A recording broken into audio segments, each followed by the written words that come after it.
All right. Hey. Wednesday night. Got an opening question for you gentlemen. You know what I mean? All Figure right. we start this out the right way. Summer of 1994. Bret Hart gets injured. Out of these men, who would you put as the WWF champion?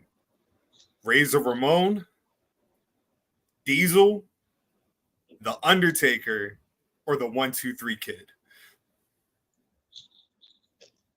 That's easy for me. Summer 94. Yeah, I'm about to say. All right. Who is it? Is it Razor? It's Razor. I'm going Razor Ramon. Absolutely. Absolutely. I'm going with the 1-2-3 Kid. Oh, really? I'm going with the 1-2-3. I'm going with the underdog story. We'll talk about it a little later, but that Bret match that he had, yes, sir. I would have. But keep in mind, like, he's not gonna hold it for long. Like he like transitional champion all day. He's losing it at this show to Owen, but you know what I mean. But I mean, I like your idea because the match with Bret like catapults him into like the main event picture, and it shows that he's able to hold his own and he can do his thing. So I'm not mad at the pick. I just personally would have went Razor. Razor's a great pick.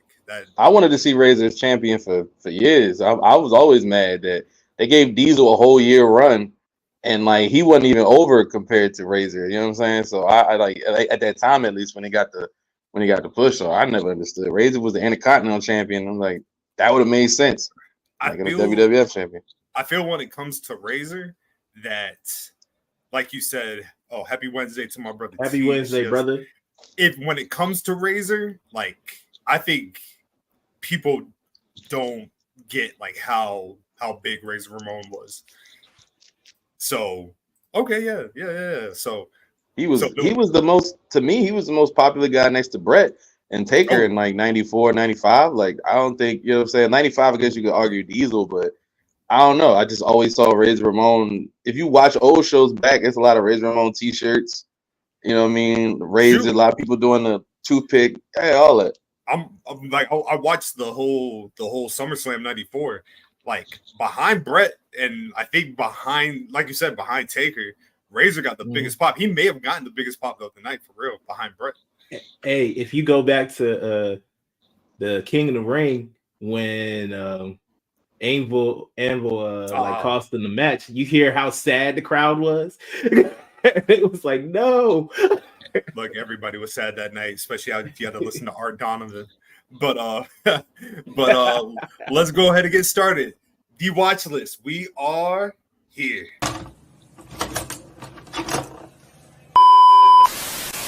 Why does it matter to me? It's in my veins, baby. It's in my blood. You understand? Since kindergarten, since I was about this high, I've been watching wrestling. Watch this. This ain't the pod for the gossip kid. BGW watch list. Black guys, civilized them 85s. Acknowledge the nerd that knows with the vibes. If you catch my live, Scotland goes live. No logos, bell the bell. 5 leave it or leave it off the list of them holy grails. Speak raps with Chaz and D-Mac. 3 count on D-Mac. Telling pause to relax. Watch this. The watch list. Black guy. Watch this, the watch list. Black guy.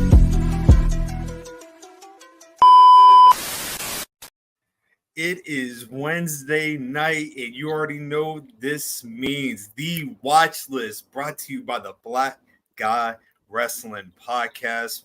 One time for the homie AO. You know, you heard vocals. The amazing vocals on that the intro, but yes, we are here. Another week, and of course, no guest, but a pure co-host, a brethren of ours. You know what I mean? A music extraordinaire, and just an overall brother, the legendary DAR from DAR Sports Media. My guy, welcome to the final. Is this the first time? I know we've been on your show. Is this the first time? Yeah, y'all been on mine, and Yeah, I've been on my show, but I don't think I always share everything, but I don't think I've been on here. Nah. Long time coming, my man. Long time yes, coming. Sir. You know what I mean? Sure. Welcome. Yes, welcome. Of course, I am your professor, Scotland Underwood, And right next to me is not Nails, not the convict.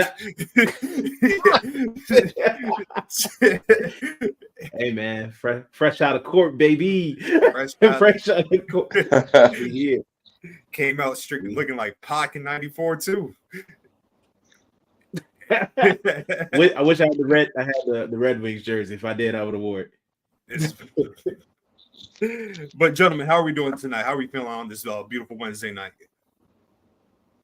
Man, I can't call it, man. Just here to watch some wrestling, brother. You know, that's what I do. I mean, I ain't gonna lie, it's been a while since I actually sat and watched some wrestling these last these last couple months. But this is a classic, so you know. This is a certified classic. This is, like I said, a legendary match one time from my man Corey. You know what I mean? Like this comment, but this match in particular, I'm mad at that comment. I'm mad at that guy. Corey, I'm mad. You my guy, but I'm mad. You ain't seen this? You ain't seen this match? You tripping. Come on, bro. Come on, man. Essential watching, man. Essential viewing right there. You know, so like I said, like previously, I've now gone to looking up like the actual match review, so I don't have to take as many notes. And the website that I got it in, I mean, shout out to TGR Wrestling, but they said this match was overrated, and I was flabbergasted. I had to stop. I was like, it's been a while since I've watched it. Maybe no, there's nothing overrated about this match. No. This match is incredible. I can't wait to dive into this. You know who else didn't think this match was? You should be ashamed of yourself, bro. That's right, Corey. Be ashamed. Be ashamed. You know who else thought this match didn't think this match was boring? The fans watching it, because they was hot the entire time. That Chicago crowd. But look, you know why we're here. Dar, your pick was Bret Hart versus Owen Hart, WWF Championship, Steel Cage, SummerSlam 1994 in United Center, Chicago, Illinois. Yeah. Why this match? Why did you pick this one? It's the first match I ever saw that was on pay-per-view. So that's like the first match I didn't remember it. Like as a kid, you don't really remember those moments like that. Like being a really small kid, you don't remember it. But like a couple years after, I got it on Coliseum Video, and I watched it. And so I was like, man, we're gonna do a watch list. Might as well go back to a classic. It was a couple other matches I was looking at too, but I said, nah, like this is essential viewing, and clearly not everybody has seen it, Corey. So you know, I feel like if you haven't watched it, you can watch it with us. So everybody needs to watch it. No, we're not because we don't want to get clipped. We can't show the actual match on YouTube because we can't. Okay. Yeah, because we will get blocked. I've already been hit with a copyright strike on. They hating, man. It's wicked. Real quick.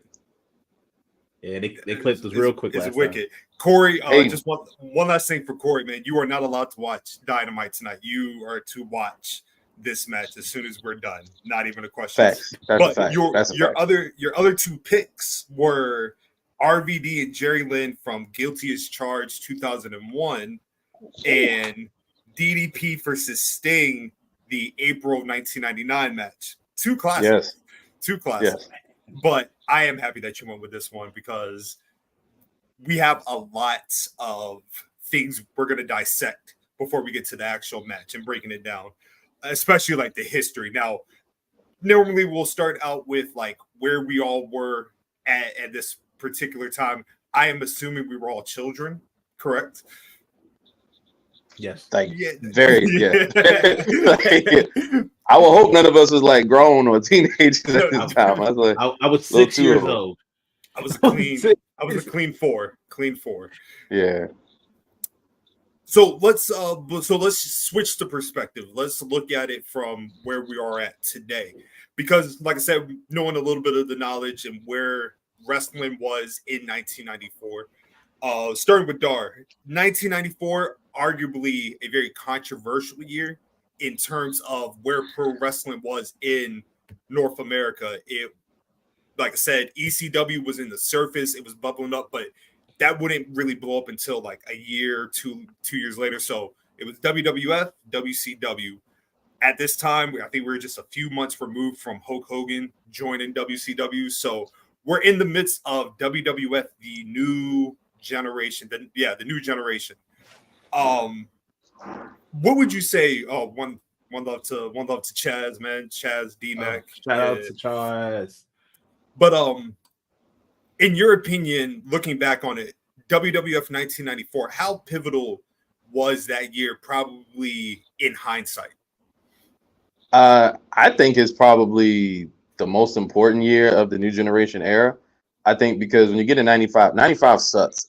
There's no way around it. 95 sucks. 96 is like hit or miss, but 94 was, I think, Bret as champion. He really carried the company at a time when business wasn't necessarily booming, but he kept it afloat. And I think that's what they needed, because when it got to 95, you had, God bless the dead, Mabel, who was king of the ring, getting title shots, and then you had Diesel, who was a year-long champion and just didn't feel like anything. So 94 was like Bret was popular. The Undertaker was still popular. I mean, he was gone for majority of the year, but that tail end of 94, he came back, and I mean, even on the same show as SummerSlam, he returned, and that's a whole weird situation they had with the whole Leslie Nielsen and the fake Undertaker, but Undertaker was still so over that they closed the show with that. So that's how important he was. And then Razor Ramon, we mentioned Razor Ramon.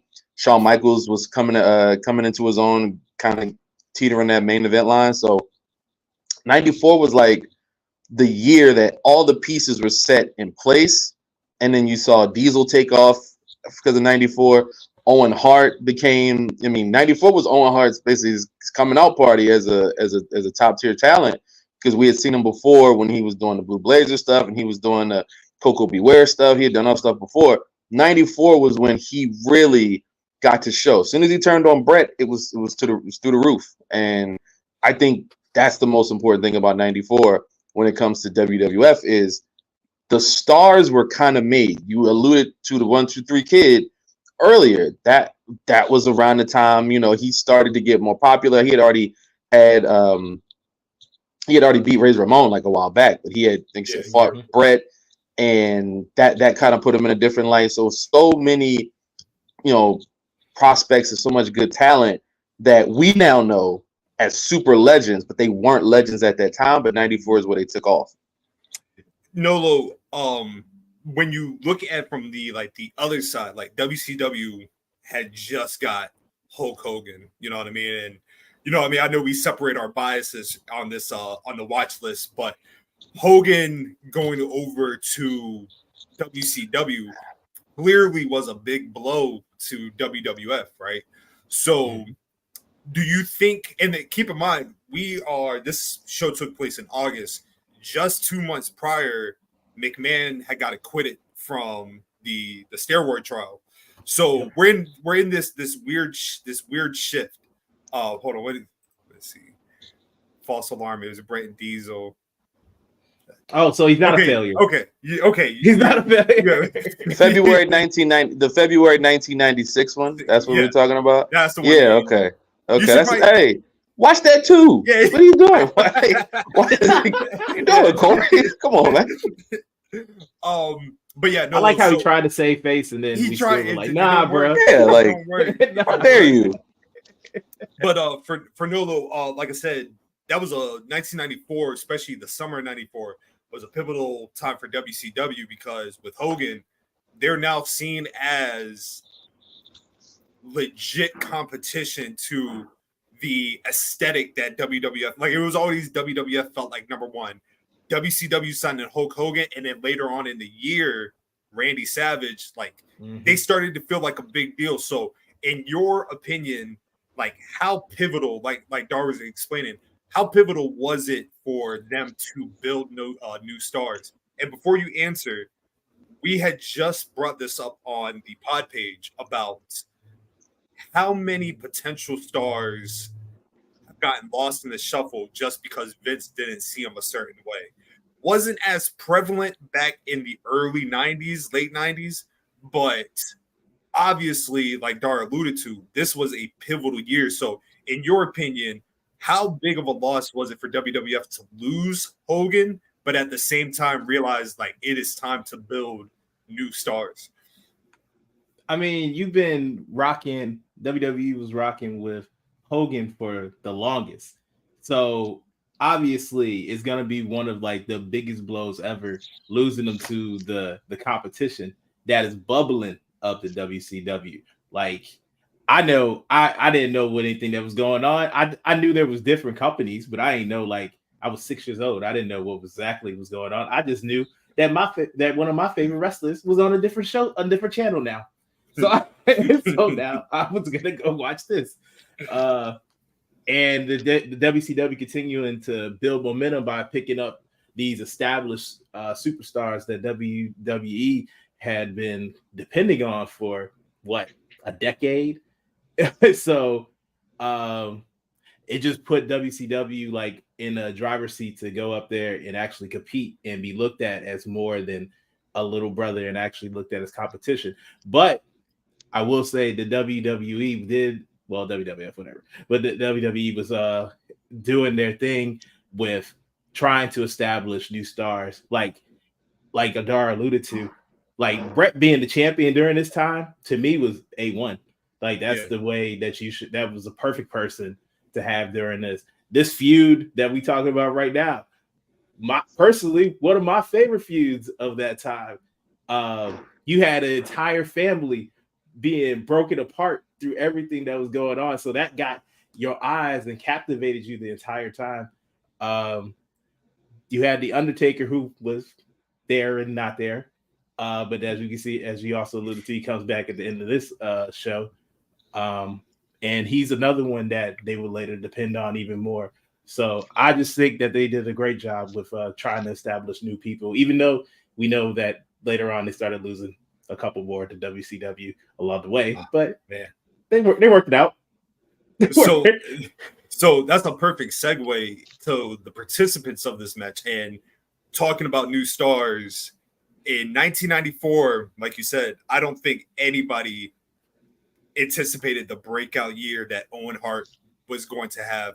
Obviously, to the hardcore fans, Owen Hart, former IWGP Junior Heavyweight Champion at this time, he had previously had the run in WWE as the Blue Blazer, the high energy, stuff like that.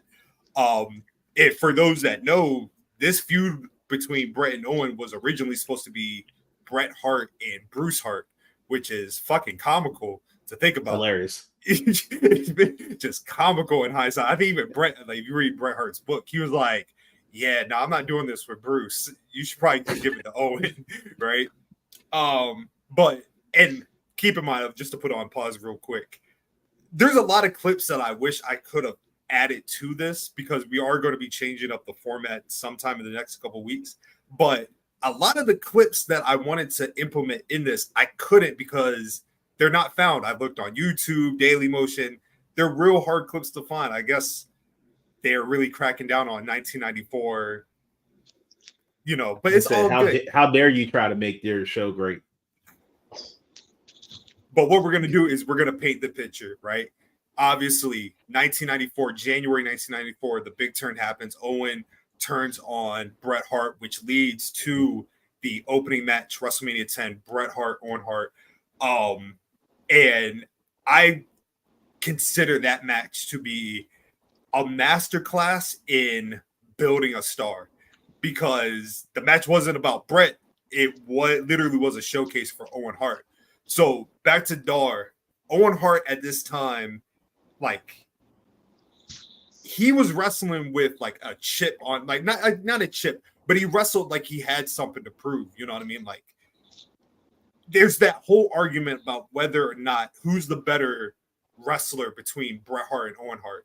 And I've always said Bret was a perfectionist when it came to the ring psychology, when it came to how a match would flow, stuff like that. Like I said, one or two of my favorite wrestlers of all time. But would you say that Owen Hart was the better wrestler in the Hart, the best wrestler in the Hart family? It all depends on what style you like. Fair, I think when it comes down to being like a technical wrestling, I don't think there's really many in Brett's class in general. So he's on a very short list. I think Owen, though, was the more versatile wrestler. He's extremely versatile compared to Bret. Whereas Bret, and I know people give Bret flack, it's like, you watch a Bret Hart match, you kind of know what you're going to get. You know, you're going to get the atomic drop, you're going to get the second, rope elbow, you're going to get a sharpshooter, you're going to get those clotheslines, those right hands. The five moves of doom, and I don't want to call it that, but it's just like, you know what you're gonna get. With Owen, you know he would do a sharpshooter because that was what he started doing. But you might get a high cross body. You might get him, even doing some, some more agile stuff. Because Bret, he didn't do a lot of that. Bret was very straight to the point, very direct in how he wanted his matches to go. And I think Owen was like, I mean, let's throw it all in there. Owen could even go out there and brawl a little bit if he needed to. We didn't see a lot of that from Bret. I don't think we saw a lot of that from Bret until 95, 96, 97-ish, where he would go out there with like the Diesels and have those cage matches or those like street fights or Stone Cold Steve Austin, where you have to kind of brawl a little bit. So I think Owen was definitely more versatile. It's hard. Like for me, I would still say Bret was better because he was a perfectionist, but Owen was so willing to try new things and do different things, and that showed in his character work. Yeah, his character work as the years went by. I think Owen was the better performer in terms of promo and I mean, like Bret Hart. Yeah, Bret Hart couldn't go out there and go, enough is enough. It's time for a change. I'm a nugget, and you kind of rock with it. I don't think Bret would have done that. Bret was the angry Canadian guy, like America sucks and I hate Vince and like all that stuff. Like that's what he was doing, and it worked. But Owen was like, I guess he had a chip on his shoulder, so I think he was willing to go out there. I mean, Owen did so many different things through the years. He was the guy that was when the DX was popping. He came out and he had his hoodie on. He was jumping Shawn Michaels at the DX pay-per-view. He was wrestling next to British Bulldog, Yokozuna. He was doing different things. He was doing the whole Slammies thing after. So I think it's a tough question, but I'll still say Bret. But I think Owen did do more with what he had, where Bret played it safe. And sometimes when you play it safe, you get better results. But if somebody says Owen, I'm not mad at that. Yeah, I feel like when you look at Owen Hart in 1994 in particular, like looking back on it, I feel like WWF never had a heel like Owen. Like this feud in general, like this is rooted in like brother versus brother. Like if you have a sibling, like you've encountered at some point your sibling being jealous of you, or you know what I mean? And if it's never happened to you, you know somebody that it is happening to. And Owen, especially in the beginning part, like prior to the Mania match, like he hit it home perfectly. Like, I know I'm better than you. Like, I know I'm better at anything that you can do, I can do better. Hence, that was the story going into the King of the Ring that year. Like, Bret Hart won it in 93. Owen was like, I can do it too. Right? Absolutely.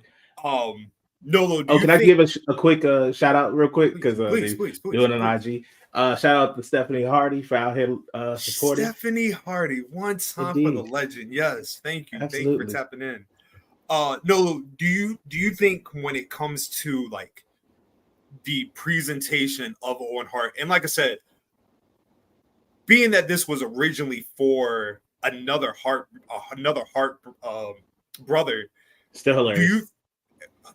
Insanity, dog. Like, I didn't like running it back. Like, I just can't fathom in my head. Like, hey, Bruce is a much better supporting character than him being the one. He wasn't even that.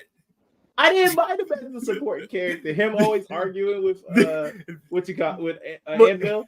But at this, like, I remember like when that part came up in the match, I was like, bro, sit the fuck down. What are you doing?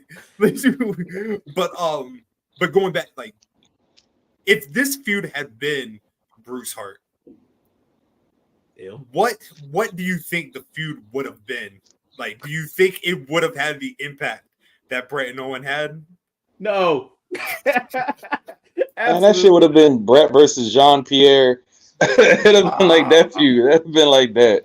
It would have. Yeah, like come on, man. I'm not Bruce trying Hart. to disrespect Bruce. I'm not trying to, but no, You ain't got to. I will for you because who did he ever beat? Who did Bruce Hart ever beat? Like come on, man. Like you got the Hart family has so many great pieces to it. You got your Owens, British Bulldog on the side. You got Anvil. You got Bret.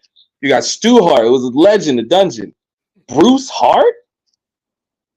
Like if you go Google Bruce Hart and see what pops up, I guarantee you.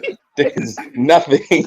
There's nothing. I'm doing it. Some Calgary Stampede stuff. That's some Calgary Stampede stuff. Like, I call a spade, brother. Like, I go like that's not.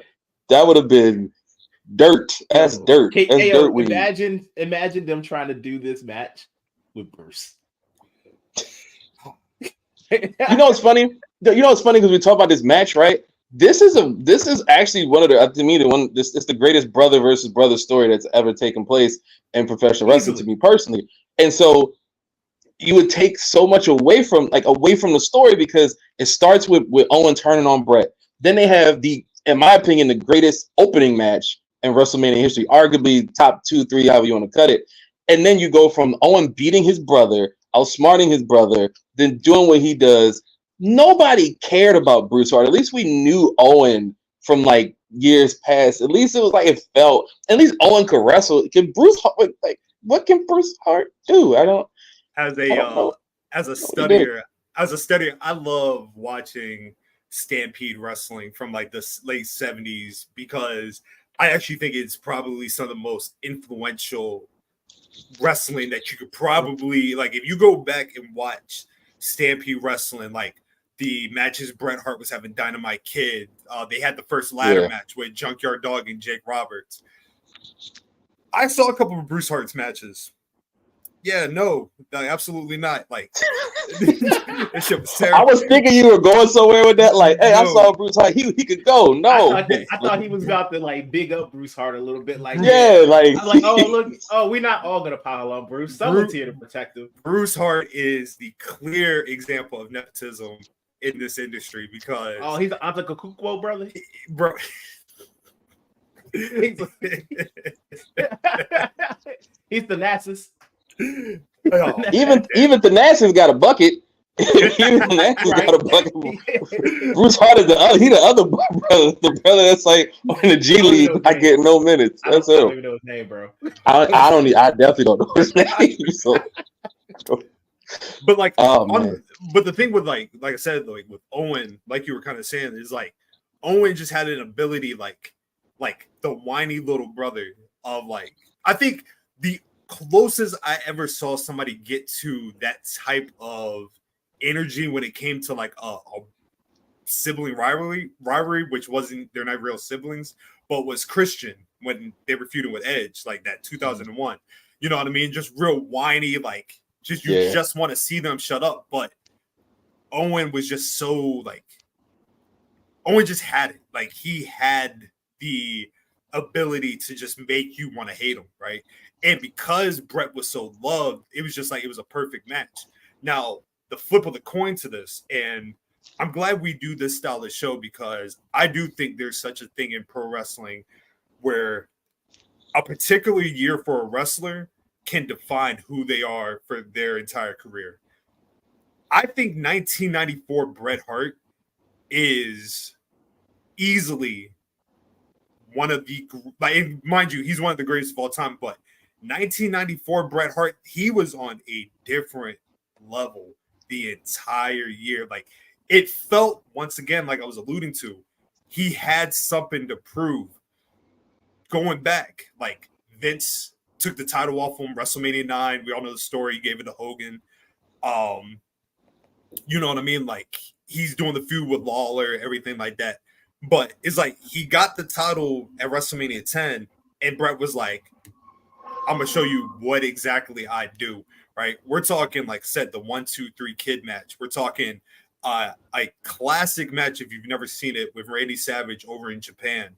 The King of the Ring 94 match he had with Diesel, which was easily Kevin Nash's best match at the time. Shit, I think 3 weeks prior to this match, he had a fucking classic with Bob Backlund on Superstars. You know what I mean? Like, Bret Hart brought Bob Backlund back into relevancy, right? Easily. Yeah, facts. You know what I mean? I just like at this time, like, what would you say if you were somebody who was breaking down like pro wrestling as a whole? Where would you put Bret Hart 1994 in like the category of like how he did that entire year? That's tough. I'd say I'm trying to think of years that have been better than that. So I like, to me, it's hard. I feel like if you're gonna like if we compare it, right? So let's look at just like his last 4 years in WWE, right? The 94, 95, he was feuding with like the Pirate POC. You know what I mean? Yeah, he was. Yeah. Yo, I've really hated POC his whole career. This is wild. I really hated. Yo, it's crazy. I did not realize that's like the whole time, like from the Quebecers to. That's I did not. I like it. It never. I saw PCO like all the time. I'm like, yo, that dude look familiar. Why I recognize him? Like, who is he? And then I realized, bro. It took Scotland telling me. When he told me, I said, "Oh, I've been his entire career. This is great. At least I've never He stinks. He stinks. Like, I mean, he stinks, man. Like, personally, I love the Quebecers, and that was about it. The Quebecers were okay. I like, the Quebecers are like are the Bushwhackers? But no, they like the Canadian Bushwhackers team. That's what they were. But because it's like when you think of the greatest tag teams of all time, I would never put the Quebecers in that conversation. But they're notable. You know them, just like the Bushwhackers. I wouldn't consider them the greatest, but like they're notable. You know them. They were like a gimmick act that kind of got over. I just didn't know that was PCO. I didn't know he played like the Pirate. I was just like, man, he's had a lot. He's reinvented himself, not in good ways, but he's reinvented himself. So he always has an idea. I'll go with that. Yeah, his creativity is unmatched. It's not necessarily good creativity, but his creativity nonetheless. So we can appreciate it has gave him opportunities that probably should have ended at least 15 years ago. If we're being facts, honest. but to your point, back to your question, I think when we look at Bret, that's easily the best year to me of Bret Hart's career. To me, I think 97, it was close, but in ring wise, I think 94 torches everything in his career, and I think it's because when you get looked over and you get screwed out of your moment at WrestleMania the year before, and then Hulk Hogan comes in and steals your shine, then Yokozuna gets the belt back, and he runs with it. 93 was a weird year to me for Bret. I thought he was doing good. He's just weird feuds, not enough focus on him. And then, I mean, to be fair, they started the year weird with the Bret Hart and Lex Luger both getting the Royal Rumble. It was like they were scared to give him the ball and be like, okay, we still got Lex here. The Lex Express is not. The Lex Express is over with, but we still got Lex. We got to make him happy. And then we got Bret, who is everybody's favorite. Bret was everybody's favorite, and they kept holding it off. So the moment he got the ball, he's like, I'm going to show you what I do. And there's not a lot of times where I think that's happened in professional wrestling in general, because most of the time the guys who get the ball have always been kind of afforded that opportunity from the jump. Like Hogan was given the ball. They gave Hogan the ball for like 8 years. Macho Man Randy Savage was better than Hulk Hogan in the ring. He was over too. They kept giving Hogan the ball. And I think with Bret, I don't think he was the first choice. He wasn't a big guy. He was a considered smaller guy. And we had seen with Hogan, Yokozuna. Ric Flair had the belt when Bret first won it, but like they gave Bret his first championship on like a house show. Beating Ric Flair. Like they didn't think he was, you know what I'm saying? It was kind of like, well, Hogan's not coming back for a couple months. All right, fine. Toss him the belt. That's nigga, damn. so like, yeah, it's like 94 was like Bret like saying, I got this. I'm gonna show y'all. And he did. I still don't think his title reign should have ended the way it did. I don't think the Bob Backlund match, I didn't understand that, but I know they wanted to get it on Diesel, but I didn't really understand that logic. But hey, man. I think that's a top 3 WWF year for any wrestler. Might be the best year for any WWF wrestler. As far as WWE, in ring wise, overall, I'm always partial to 2002 Kurt Angle over anybody.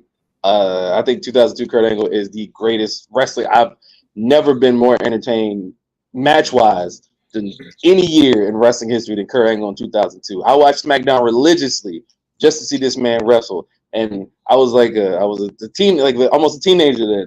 I was always outside playing basketball, doing other stuff. I would always make sure I was in the house to see Kurt Angle back then. So I say 2002 Kurt Angle, 94 Bret Hart. That's top 2 for me.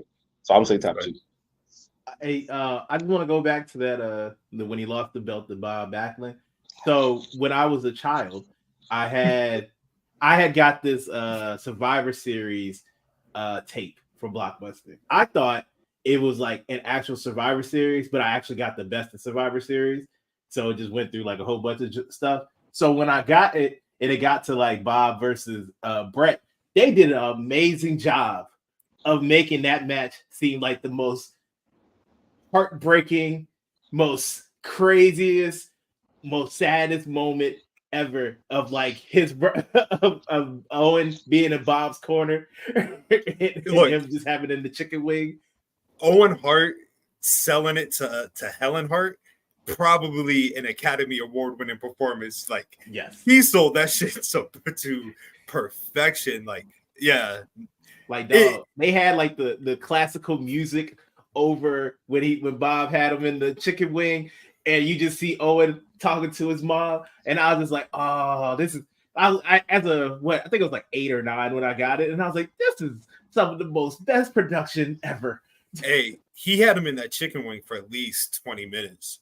Like, it was a long ass time he had him in that chicken wing. It was ridiculous, like really ridiculous. But going back, like I said, what about you, Nolo? Like, do you think 94 Bret Hart stands out amongst, like, if you're breaking a wrestler down by their best year, would you say 94? 94 Bret Hart can go toe to toe with almost any year of a wrestler, especially from a WWF standpoint. When we get to WWE, Kurt Angle was a great one for the 02. If we're going with everything with it, like in-ring character work and everything, I want to say, what was it? Roman's I want to go with Roman. Which year did I like the most? Like 22, I want to say. 22. Okay. It's probably one. I think he is like God mode, like as he used to say. That's how I picture up there, like one of my favorite ones. But babyface wise, I can't get it. Bret's like too much. Like a 94 is like untouchable to me. Like for me, like if I'm looking at like the new generation, like behind 94 Bret, I would put 95 Shawn Michaels as the best that you could probably have somebody in ring wise. Hold on. Just you actually watched it. Yeah, shout out to Corey, bro. My guy, Corey, man. Well, love. My God, that's hilarious. But when I feel that Bret, and when you kind of look at the history of Bret Hart's career, it just it seemed like when the momentum was about to come, is like something happened, right? Obviously, this particular title reign of this year probably could have lasted until Mania of that year. You probably could have built to Bret Hart and Diesel for WrestleMania 11. I understood what they wanted to do when it came to pushing Shawn at that point, but they did it at the Rumble. They could have just done it at Mania 11. Then you fast forward 1 year later, like Bret Hart was clearly having the title so he can get it on Shawn. He goes away. They do he comes back in 97. They do the whole USA versus Canada. But once again, you get to the fall, then the pivots from the Hart Foundation to DX. Then that leads to the Montreal screw job. By the time Bret Hart is now finally getting the momentum in WCW, the Goldberg injury happens. So it's like Bret Hart's career, just like if you it's just like if you had given him like full run of what he can do, I'm pretty sure we would put Bret Hart in the 90s in even a bigger category than what we already put him in. So yeah, he's already regarded as one of the best, which is crazy considering what's got cut short and what he didn't get to. I would have loved to have seen him get more run in WCW. That's the one that I feel like and I know he hates Goldberg 25 years later still, same. Which I understand. As he should. Same. Yeah, somebody in my career that way, I'd probably call him on the street by now. But that's just where I understand Bret's. But it's just like 97 to me. I'm trying to word this the right way so people understand what I'm saying, is that there's untapped potential in Bret Hart continuing with WWF, which he could have. They let him out his contract early. I think there's some untapped potential for heel Bret Hart amongst the Stone Cold rise, the DX rise, the Mankind, Kane, Undertaker. There was a place for him there where as a heel, where like the Attitude Era was kind of ushered in because of his transition, the DX, the Stone Cold, all that stuff is a lot of that's due to Bret. Bret cut that promo on Vince when I think he fought Psycho Sid or whatever it was on Raw, and he's cussing and saying that's like the catalyst for the Attitude Era. Him and Stone Cold WrestleMania 13 is another catalyst for the Attitude Era. I always said people thought that WWF is passing Bret by, and I don't think that was the case at all. I think it was just too much backstage stuff, and then as we've seen in wrestling, backstage stuff can always lead to issues. So the one thing about Bret Hart throughout his entire WWE's career is his ability to adapt to what's ever happening around him, right? So, like, if you go back to when Bret first debuted in '84, like Bret looked out of place. Like Bret did not fit the mold of 1984 WWF. But then you paired him with Jimmy Hart, Jim Neidhart, the Hart Foundation. Arguably, depending on who you talk to, that's a top 5 tag team of all time, right? He adapted to the singles run in 91, 92.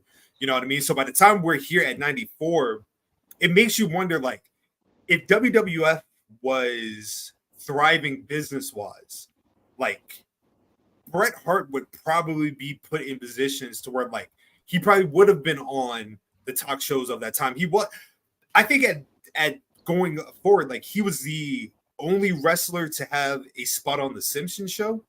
Yes. Which, if you think about it, is like, that's crazy. Like, you know what I mean? Like, I know people might have their opinion on what the Simpsons are today, but like in the 90s, like the Simpsons, that was one of the biggest shows ever. What are you talking about? That's what I'm saying. That would be violent if you.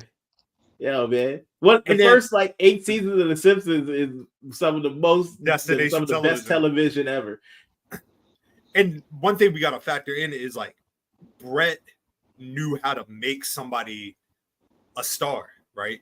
We've all heard the legendary lore, the Tom McGee match, 1986, where he had the match with Tom McGee and Vince thought this was all Tom McGee. It's like, no, nigga, this is me. It's the Canadian, you know what I mean? Like I said, the 1, 2, 3 Kid match that took place a month prior to this match, like Kid, Sean Waltman, excellent talent. You know what I mean? That Sean Waltman brought it that night too, but it was being in the ring with Bret Hart. And I say the same thing about Owen Hart. yes, that's his little brother. Yes, he was going to look after, make sure that he looked his absolute best. But Owen Hart does not get to the level where Owen Hart got to if it wasn't for Bret Hart. You know what I mean? And I could be wrong, but in my opinion, I think Owen Hart, because like I said, you at this point you had seen Owen in singles matches. Like a year prior, he had a great match with Bam Bam Bigelow. Like I said, he was having standout performances. Is just like, I feel like the wrestlers, and it's even prevalent today, the wrestlers that are on the bubble, the surface, the ones that are like on the next ones up, they need to go against like the upper echelon to figure out if they're built to get to that next level, right? I think I said it on the podcast, like the Gunther Randy Orton match. Everybody knows that Gunther cooks, right? Can you cook against Randy Orton? You know what I mean? Who, to some people, like that's the standard bearer. Like if you can get a great match out of Randy Orton, then you're ready for that next level. Owen was the same way. So I feel like that was a good background history on both men. It was an amazing one. Yeah, no, that's what we do. That's what we do. So let's talk about the build up to this match, and then we'll dive right into the match. Summer of 1994, really this storyline, while it had been happening, the King of the Ring is the setup for this particular match. Owen Hart wins Baltimore, but he defeats Razor Ramon. But it's important to note that prior to the match was the WWF title match, Bret Hart versus Diesel. Bret Hart comes out with his former tag team partner, Jim the Anvil Neidhart, who I think had not been seen for a couple years at this point. And in one of the funniest moves, Bret is getting the shit kicked out of him by Diesel and Shawn Michaels, and the Anvil just leaves. Anvil just leaves. So, you know what I mean? You're like, wait, what's going on? We get to the finals. Owen Hart, Razor Ramon. Razor's on the outside. The Anvil comes out, tries to help Razor up, and then boom, hit it with that Anvil clothesline. Jim Neidhart and Owen Hart are now together. I'm going to say something controversial. I liked Owen Hart and Jim Neidhart a lot more than I like Bret and Jim. I just thought the two of them complimented each other way better than Bret and Jim. They are both psychopaths, so they both unhinged. So they both work. Their personalities match better together than Bret and Jim did. Bro, this is prime Coke Jim Neidhart too. Like this is like my man gone. Like hey, there's one more aspect to the championship match between Diesel and Bret. When Anvil like causes disqualification, so Bret keeps the belt. So then for this match that they have, that is for the WWF title. It was that was a missing piece. It's like, I'm costing you the match because I want you to lose it to Owen. I want my little homie to get it. Dar, before we get to the second part to this, before the actual match, and like who reemerged during the pre-match, how important do you think it was to add Jim Neidhart to this story? At this point, we're now having like a family thing. It's becoming like a family rivalry between the Harts. And like I said, it damn sure won't gonna be Bruce. It damn sure won't gonna be Keith, right? But adding Jim Neidhart to this, do you think that was a good move, especially to be with Owen? Yeah, I think when you go back to the origin of the feud in the first place, if I'm not mistaken, it was Survivor Series '93, and there was like the Bret, Owen, and all the Hart families with that whole whatever that was, whatever that versus Shawn Knight. Yeah, it's just whatever that was, just whatever. So when you saw that, I think in order to add another element to the story, because we had already seen, Owen, beat up Bret and turn on him, and then we see the WrestleMania match where it's like, I want to prove I can hang with you. I want to prove I'm better than you. And then it's like, I beat you, but I still don't feel like I've done things better than you. So I'm going to win this King of the Ring just like you. And I'm going to be a better partner to a family member than you were. So I think that's like, it's almost like it's, you know, so anything you can do, I can do better, like typical brother thing. But it added so much because we had already seen them fight each other. We'd already seen Owen turn on him. And it's like, what could be even better than the little brother outsmarting the bigger brother and saying, "Oh, you thought you had your boy back. He with me." And it added that the element to the feud where it's like you knew where this was going for SummerSlam. I think Owen had to get his comeuppance at some point because he was literally he no flaws in anything he did up until that point, which I think is such an interesting part of the story is that Owen turns on Bret, beats Bret at WrestleMania, wins King of the Ring to get a title shot, has Anvil turn on him. Every single thing that could go wrong for Bret Hart went wrong in that 6 month span. And Owen, that was like the final notice. I mean, as a kid, you don't notice that. But now looking back, I'm like, wow, that's the final notice that like we're in the end game. And I thought there was only one other thing that could have added to it, and they ended up doing it anyway and added one more person who's a family member in it. But we'll get to that. So real quick for both y'all, just to like scale back to Mania, and like I feel like we're kind of like, because of the way wrestling has been the last 10 years where we're conditioned. Had Bret beat Owen at WrestleMania 10, does the feud still have legs? No, Okay. I don't think so. So they just died. Damn it. So yeah, okay. I mean, like in hindsight, clearly Owen had to win the match, but like I'm thinking, like, could it have still been as impactful had Bret beat him at Mania? If Owen would have came back later in the night and cost him the match against Yokozuna. Okay. Because at that point, it's like I'm so determined to make sure your life's a living hell. If I can't beat you, you ain't getting that belt. That's like if he just lets Bret just wins the belt and it's like Owen lost and it's like I gotta regroup. You can still make it work, and you know he took time off, and the only way I can get back at you is to do exactly what you did and show that I'm better. But if the match was leading to SummerSlam again and the outcome is still the same, it would also lose its effect. Owen has to win something in order for the feud to make sense, because otherwise you're just a little brother that can't beat the big brother. You are a straight loser. Yeah, so there was no way. It's still weird too though. I think about it now. I'm like, man, Bret did double duty, opening the show, closing the show, and put his brother over on what is really the biggest night of his career up until that point. And that's just, I think that just shows the family. That's family bond right there. I'm gonna put my brother over, like on the night I'm winning the belt. That's crazy.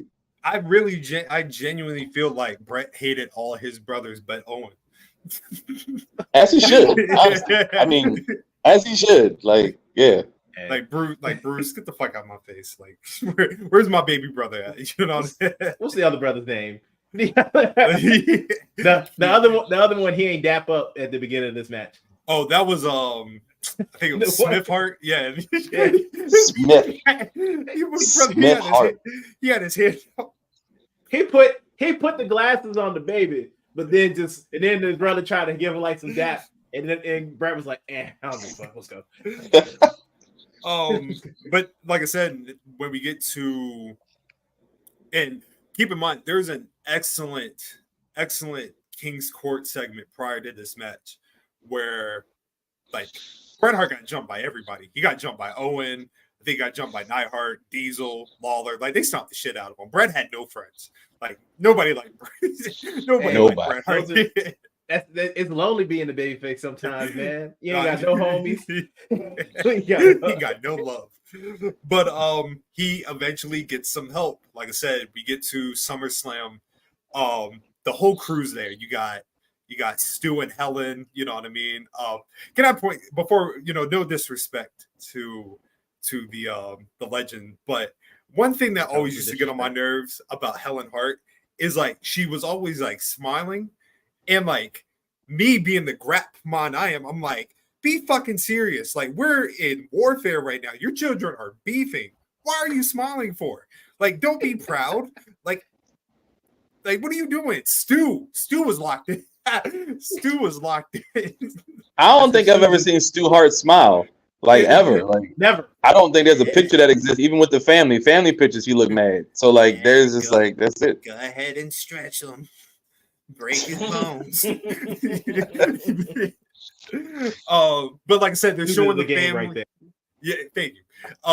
They're showing the family around, and in the crowd, right next to Diana, the daughter, is the British Bulldog, Davey Boy Smith, looking tan and full of the juice. My man was up. Like, he wore that cutoff joint for a reason. He was ready. He was ready. Now, one thing, it's like the little things that they add in this feud, because they bring it up about like the match Davey Boy and Bret Hart had at SummerSlam 92. You know what I mean? And that causing a divide in the family. You know what I mean?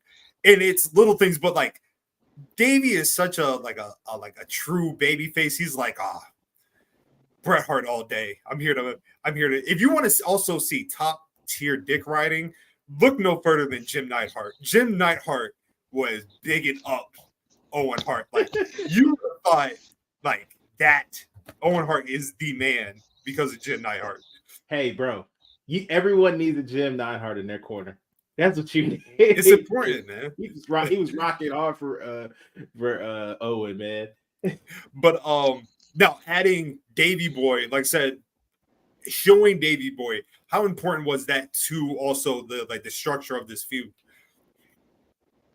Very important. I think you can't tell the story of the Hart family without brother-in-law. You know, you can't really tell that story because, I mean, you go back, like I said, 2 years prior at SummerSlam, you got Bret and Bulldog having a great match in the main event in England, and they had a shine of respect after that match.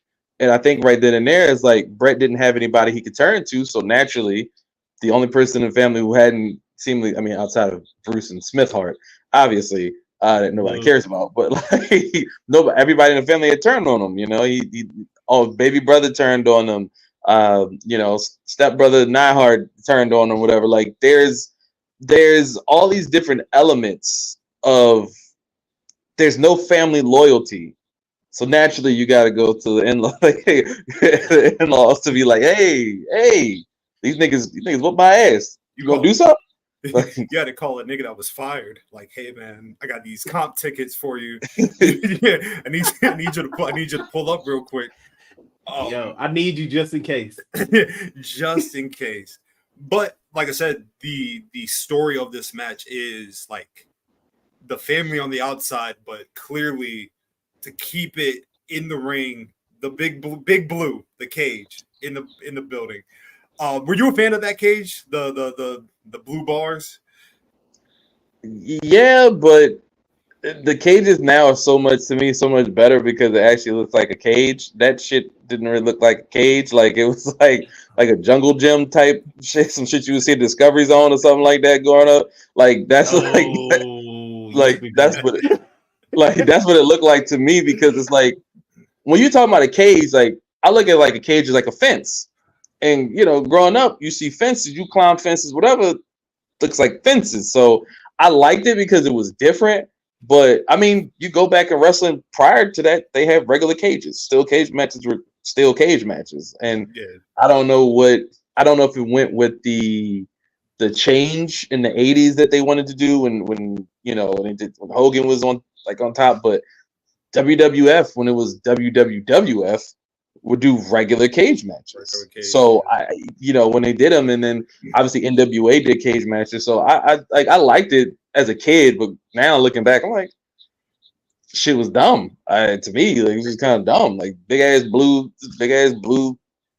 whatever it is. It's really a blue Punjabi prison. Really, that's what, if you look at that's what it was. So the only reason I liked it was because when my parents bought me like the little ring. That's the cage match it came with. So Yeah. it's what I had. So that's all I knew. It's what I knew. I think real quick pop quiz. Do y'all know what the first cage match was made out of? The very first cage match. The very first cage match that was ever done in pro wrestling. Do you know what they used for the cage? Wood. No. Chicken wire. Really? Yeah. Interesting. Wow. Okay. And keep in mind, the first cage match wasn't like it didn't surround the ring. They literally put a chicken wire cage in the center of the ring, and that was the cage match. That's interesting. I did not expect that. Is something. That's something right there. Yeah. if you know, you know. But Nolo, we talked about it last week with War Games and like the difference between WWE, WCW, like the whole concept. And we talked about the importance of like what a cage match is supposed to be. At this point, the concept of the WWE cage match was escape the cage. You know what I mean? Yes. In the 80s, it was the cage match was the match ends in the ring. It's pinfall or nothing. You don't escape the cage. The cage is designed, you don't go anywhere. It wasn't like you have to escape the cage. It's to keep you in, not to get out. To keep you in. And then at this point, WWF is the most friendliest shit that you possibly can think of when it comes to pro wrestling. Like, you got no blood, you got no cussing. Like, if you look at the cage matches prior to this one in particular, like, they sucked. Like, they were on some goofy shit. They were also a lot of goofy shit. Let me rephrase that. In the 90s, there was a couple of bangers in the late 80s, but the story of this particular match that you see all throughout is escaping the cage, right?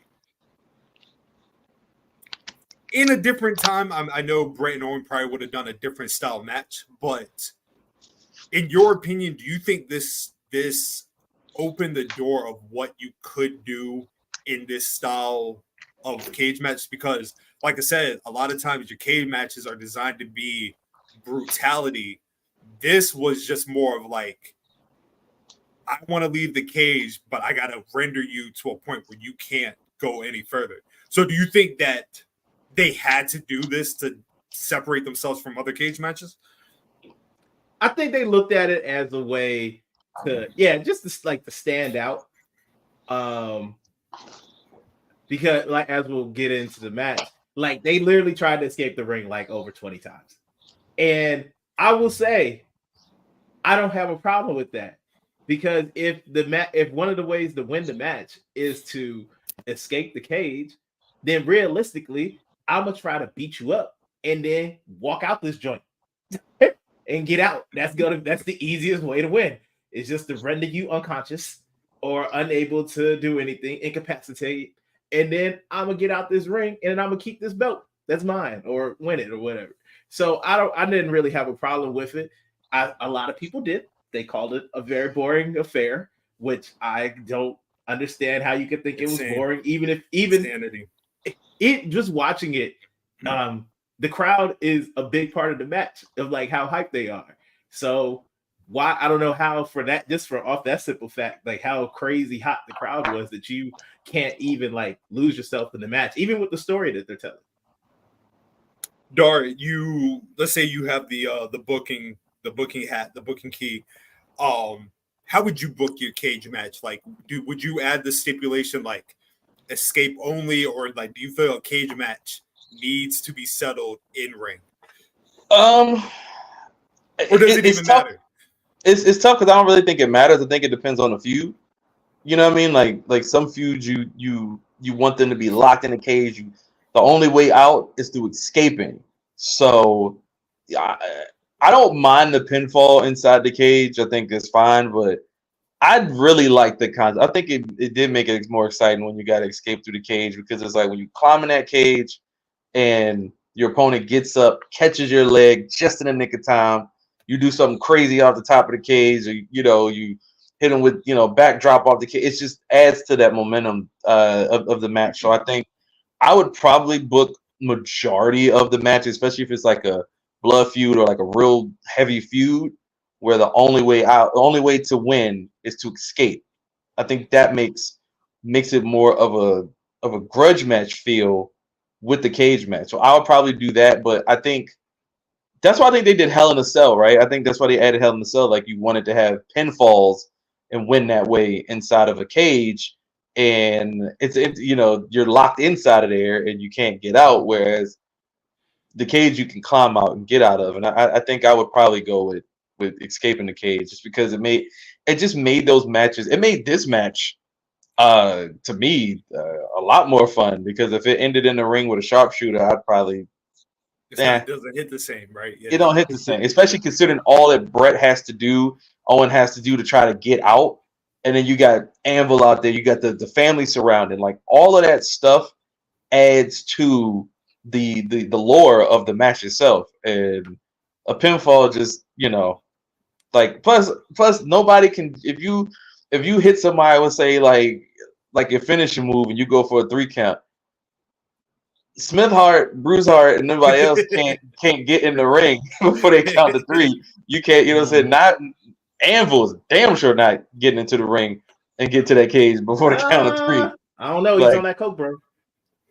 Yeah, you know what? I heard they say on coke you can do just about anything a lot faster. True. So I mean, That's true. That's true. Oh no.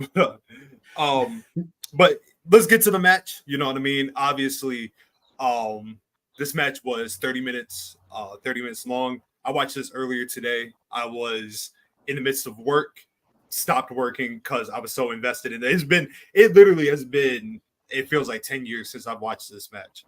So it's like I'm watching it with fresh eyes.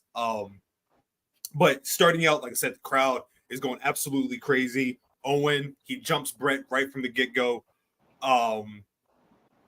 Sidebar. I think Vince McMahon and Jerry Lawler is the worst commentary team I've heard in quite some time. Like, when I talk about certified trash, like what am I was Vince, man, like Vince with the right person works. Like when Vince was with Jesse Ventura, it worked. Bobby Heenan, it worked.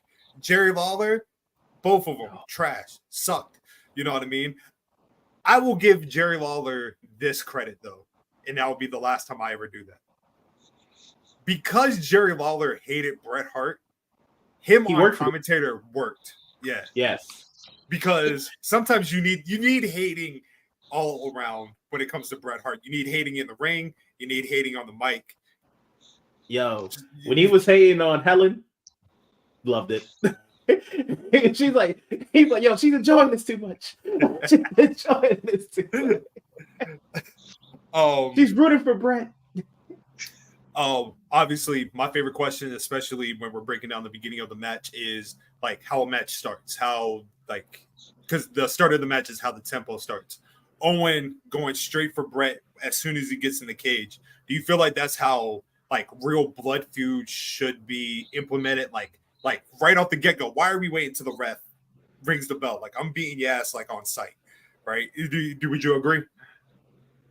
Yeah, I mean, to me, I would have been waiting at the door for him to to come in, like bring your ass in here. So I like that. I think that's what, like, it's wrestling is such a simple yet complex art form that it's the little things that add something to it. Because if you just waited and they did introductions or whatever, and they been like a regular little thing, and so the instant attack, it makes it feel like, oh, we getting down to business. Okay, bet we getting down to business, and that's what you need.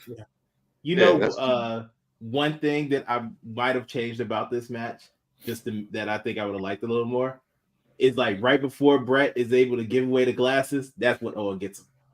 Oh, you jumping up in front of the baby? Yeah, attacks him right then and there. Yeah. Yo, man, it just sets the tone. I mean, it set the tone to match the way it went on, actually. But I think that would. That's real smoke. Like that more. Exactly. That's real smoke. Yeah, you see somebody, you ain't waiting for them to get in and get settled and all that. You ain't waiting on that. Sight. So, yeah, I agree. and that was probably both of their nephews too. So yeah, that would have been. Yeah. I can't imagine my nephew seeing me getting my ass kicked. It probably would traumatize him. You know what I mean? But hey, when it comes to the graps, you're gonna learn. You're gonna learn. But like I said, the match is going. Like I said, we're going the back and forth. There's one part in the beginning of the match I think is very underrated, where Owen takes Bret's like the shoulder strap, and he's choking him with it. You know what I mean? Like once again, like you're adding elements of brutality in like the cleanest way you possibly can, right? But the key thing in this throughout this entire match was literally wearing down your opponent, breaking them down, like breaking the body down. You saw the cases of like every time they were on like top of the cage, like you're attacking the head, you're attacking the legs, you know what I mean? Because the leg, if you attack the legs, you can't climb the cage, right? The foundation.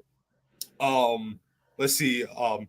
Owen cuts him off. He hits him with a beautiful enziguri.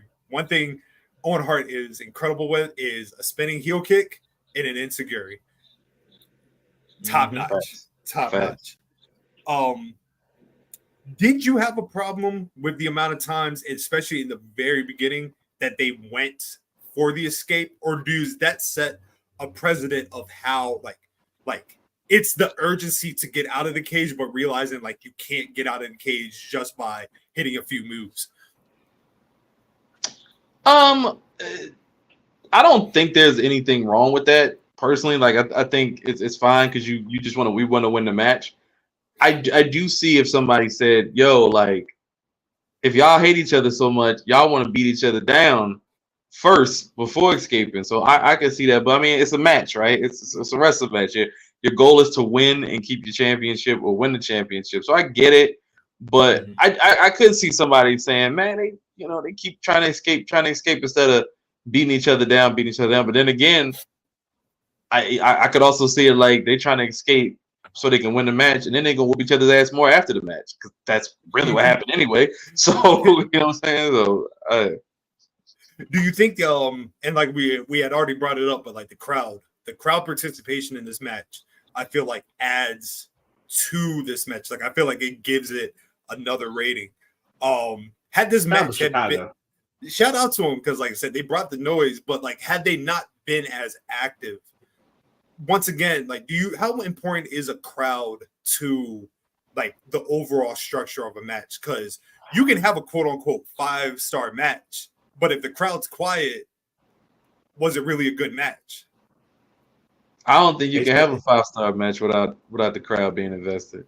You just can't, because if the crowd's not invested, you're not doing your job. Like even if they don't know you that well or they're not familiar with your work, I've seen like when I worked at Independence and go around, I would see guys that wrestled in front of 200 people. Nobody knew who they were. They would go out there 10 minutes, 15 minutes tops, put on a great performance, and the people who didn't know who they were would leave, like watch them leave and give them standing ovations. So if you're good at what you do and you're doing something, the crowd will respond. Like, I mean, some crowds do suck in general. But most of the time, if you're doing your job, you will get a reaction. So I think the crowd has to be somewhat invested. Like if we look at every great match that's ever existed, what's one thing that we can always point to? The crowd was invested. There's never been a time we say, oh, this is one of the greatest matches of all time, and the crowd wasn't invested. It doesn't matter who it is. You can say it's a Kurt Angle versus Rey Mysterio at SummerSlam 02. It's an opening match, not even a main event match, and the crowd was invested from the moment it started to the moment it ended. And that's what makes a great match too, because if you're just going out there and the crowd's like, this ain't it. And if you was having a great match and the crowd was like doing that, then you just don't need to come back to that city, because that's not a wrestling crowd. You're not a wrestling crowd if you just there because you must have got some free tickets or something. Because every time I go into a live match, I've been in a wrestling event, if I see some fire, I'm gonna let you know it's fire. That's what you're supposed to do. It's gonna make you jump up. Yeah, it's gonna make you jump up. And like I said, Chicago, a historic wrestling town. So, in fact, looking back on this match, I'm gonna go back and watch WrestleMania 10 because I want to see the difference. Because just off of memory, I feel like this crowd in Chicago was a lot louder than the crowd that was in Madison Square Garden that night. So, Absolutely. You know what I mean? Like I said, at this point, like kind of getting to the 10-minute mark, the continuous back and forth, but then we're starting to break the body down. It's a whole lot of like impressive ways of stopping both men from going in the cage. Like I think there was one point in the match, Bret was I think already halfway over, and Owen like leaped, like literally leaped and grabbed his hair. You know what I mean? Like, and actually, I think it was early in the part of the match. There was one spot Owen went over the cage, and it looked like, I don't know if this was a deliberate spot, but it looked like Owen was about to fall, and he would have just hit the ground, but Bret stopped him. And I always think like, damn, I wonder what would have happened if Owen had just dropped. Like, match would have been over in 7 minutes. You know what I mean? But like I said, let's see. Going back to the notes, Bret, he reverses a pile driver attempt, hits him with a back body drop, the clothesline. Owen crawls to the door. Bret pulls him away. It's a lot of forearms.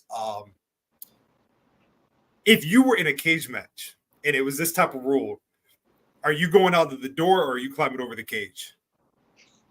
The door. I'm going out the damn door. I ain't climbing that damn cage. That blue steel shit. I ain't climbing that shit, man. Like, not to give away the ending. I ain't trying to end up like Owen at the end.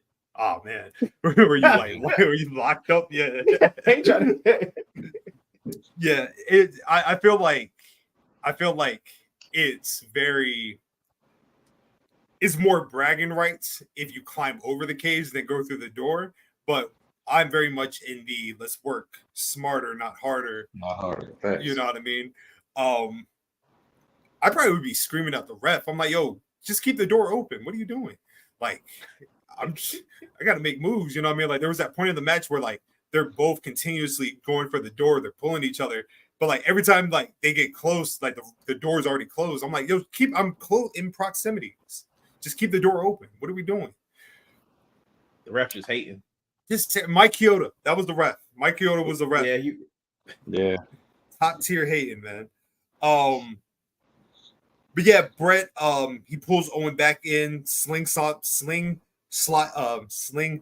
him into the cage wall. Like I said, that's metal. So like concussion city, right? Don't feel good. Does not feel good. You're adding elements because you're showing everybody's reaction. You're showing Jim Neidhart's reaction. You're showing Davey Boy's reaction. Like I said, by midway through, and like I said, I can't break this match down. This is 30 minutes. I'm just not going to do that. That's ridiculous. But we're going off of vibes for the rest of the match. By the midway point, right, for, like I said, just going off muscle memory, are you witnessing, like, what is the thought process? Or like, do you feel like you're witnessing a classic? Like, are you as invested into the match as you may have been previously? Because I feel because I feel like that's and I didn't mean to cut you off. I'll go right back to you, but I feel like an important aspect of watching a match over again is how important it is when you first watched it. Does it still hold up when you watch it again? Yeah. So, as you were saying, my man. No, it's there's like a lot of matches that I watch that I watch them back and I'm just as invested as I was the first time I saw it, if not more sometimes, because there's certain things you didn't see, or maybe you didn't catch exactly. There's always little details of like, oh man, like how somebody's selling something, how this and that. And I think there's like 5 matches that I can watch back now with no problem. It's Bret versus Owen at SummerSlam, Undertaker and HBK at WrestleMania 25, Cena and Punk at Money in the Bank 2011 is another one. And one match that I watch religiously like every year, and I love it the same, is a December 2002 SmackDown match. It's a Fatal 4-Way. It is Eddie, Benoit, Edge, and Angle.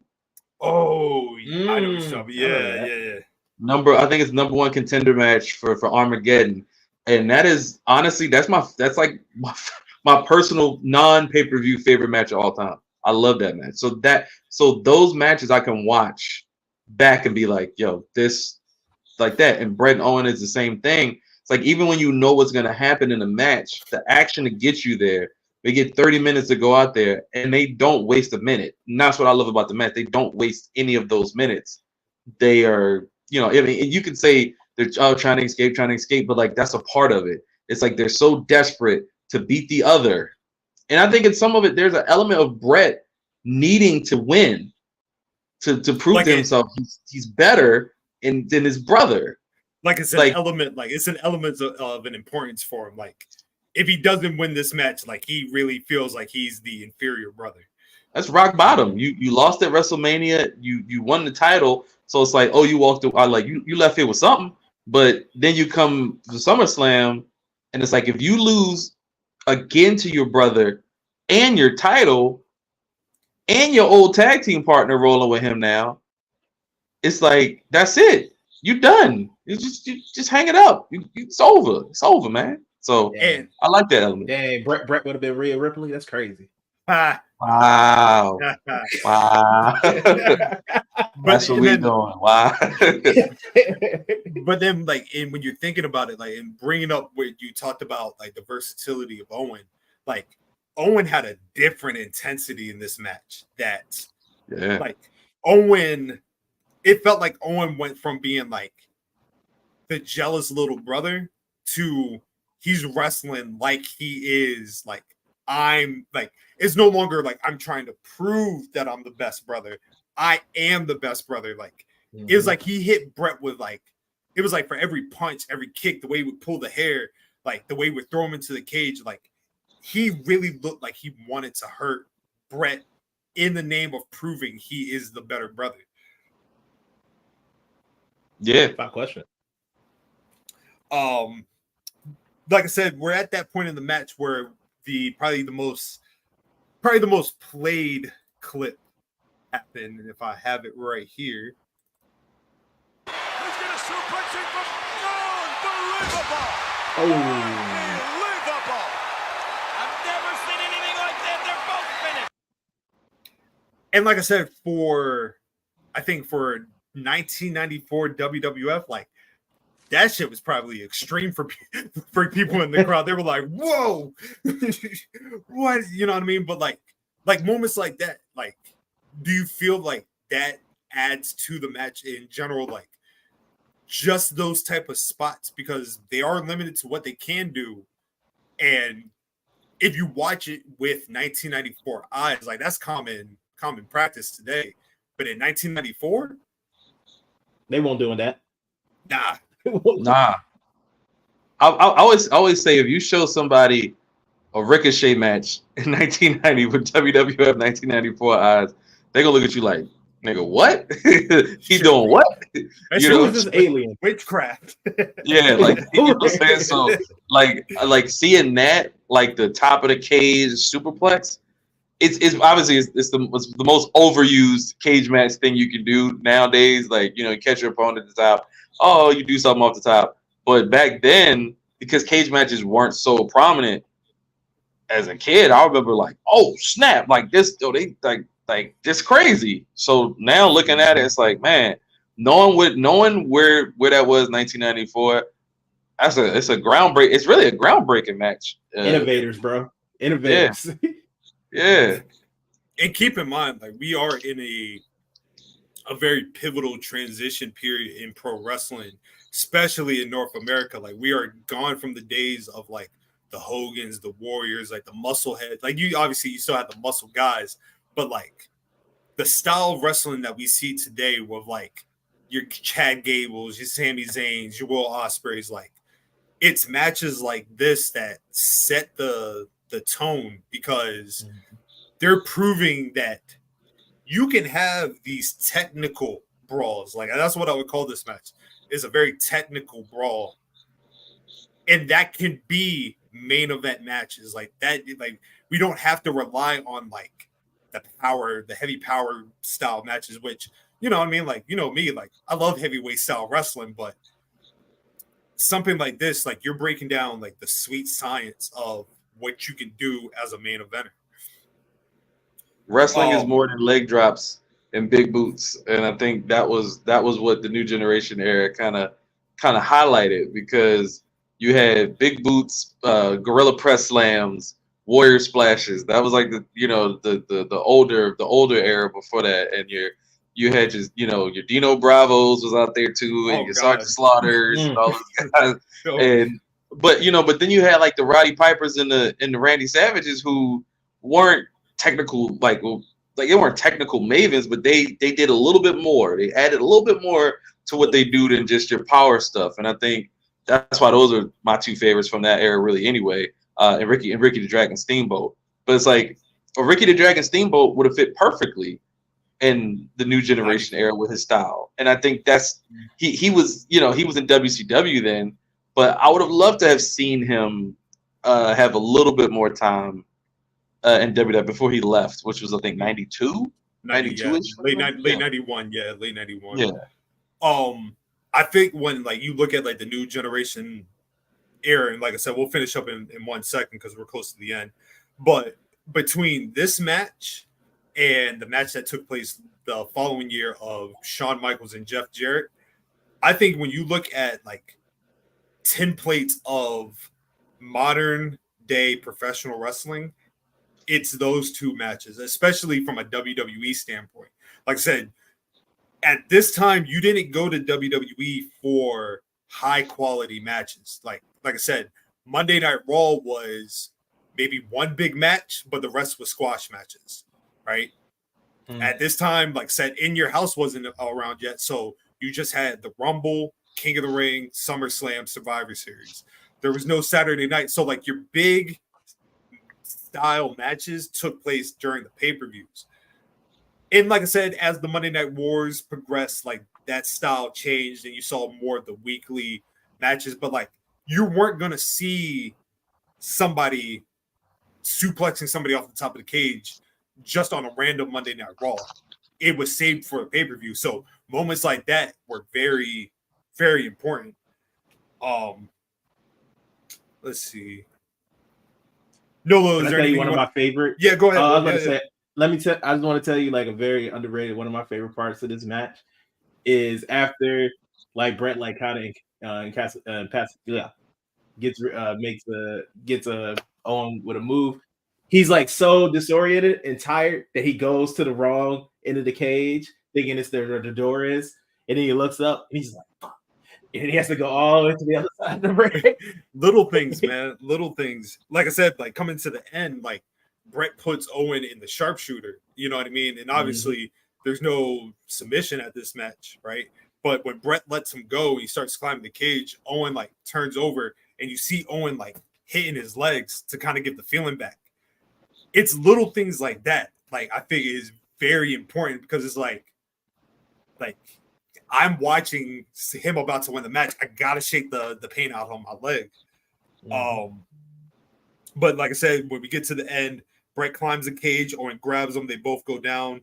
Owen crawls to Bret, crawls over to Bret, climbs the cage wall. Then Bret catches up with them. Both of them, they're straddling the cage. They're both outside. They're going back and forth, back and forth. Bret smashes Owen's head into the cage. And when he falls back, his legs go through the cage wall, and he's hanging upside down. And Bret from midway jumps down to the ground. Bret Hart retains the WWE Championship at 32 minutes and 17 seconds. And then my favorite part of the match happens afterwards. Davey Boy is standing up clapping, and you just see Jim Neidhart get ready, and Jim knocks him and Diana over the guardrail. I'm like, Jim is beating up everybody. But then, like I said, the post-match happens. They get Jim gets him back in the cage. They're stomping him out. And once again, showing how worthless he is. Bruce Hart can't get in the cage. Smith can't get in the cage. I don't know about y'all, but if my brother is being jumped like that, like I'm scaling, like I'm getting in the cage, bro. something. Like no sense of urgency, but guess who gets in the cage? Davy Boy. Mm-hmm. So start giving them the beats. From a bell to bell standpoint, and like I said, this is where we bring in the legendary Nolo Green 5-leaf rating system. Started with DAR, bell to bell, 32 minutes. What would you give this match? It's 5. That's a 5. I mean, 5. like it's just you can't like it's a different match from the WrestleMania 10 match, which I think is also a 5, but I think it's a different 5, and I think that's kind of what makes wrestling such a special thing is that a match doesn't have to be a certain thing to hit a certain level of greatness. You can have a technical classic, you can have a high flying classic, you can have a submission match be a classic, or you can have a steel cage match where two brothers beat the hell out of each other, and it's just like that. It's intense. The match is intense because there's that element of like, who's going to escape first? How are they going to do it? Is it going to be through the door? Is it going to be through climbing the cage? There's family at the ringside. Are the family going to get like? There's so many elements of like excitement for that match that I think there's no way I could go anything lower than a 5. What about you, to the curator, Nolo? What about you? To me, it is easily a 5. The way that they ran the match, one of my favorite parts of this match, rewatching it after so long, is that I kind of forgot how it ends, like how the finish was. So a lot of the times I'm thinking, because they tried to escape the ring like 20 damn times, but there was a few of them. I was like, oh, this must be where the finish is, and I was like, nope. Back to the ring they go. Back to but I see that as exciting. It was very unpredictable. I loved how they ran it, and the finish that they did have was pretty damn good. So 5 leaves from me. Usually, since we've started doing the watch list, like I'll look at I already know what the result is, but like sometimes I need a reminder of how long the match is because it'll gauge whether I watch it at home, if I have time to watch it at work. And like I said, I saw that it was 32 minutes. That's no problem. I can do that. But one thing I was doing when I was watching the match was I was like, the crowd was so hot in the beginning. I was like, does the crowd stay the exact same until the very end? At no point did the crowd fall off, right? And we're talking about multiple like stoppages of like trying to escape the cage. I feel like today, truthfully, that probably couldn't happen. I feel like the crowd would turn on it instantly. Mm-hmm. With this is a match I feel from start to finish, this is 5 leaves without question. It had everything you would want in a perfect wrestling match. In theory, like I said, this wasn't the main event of this pay-per-view. You know what I mean? That went to The Undertaker versus his clone. You know what I mean? Which, sure, right? Whatever. Damn you, $1 million man. you know what I mean? Like, what? But I also feel like that's another thing that adds to like the legend of Bret Hart.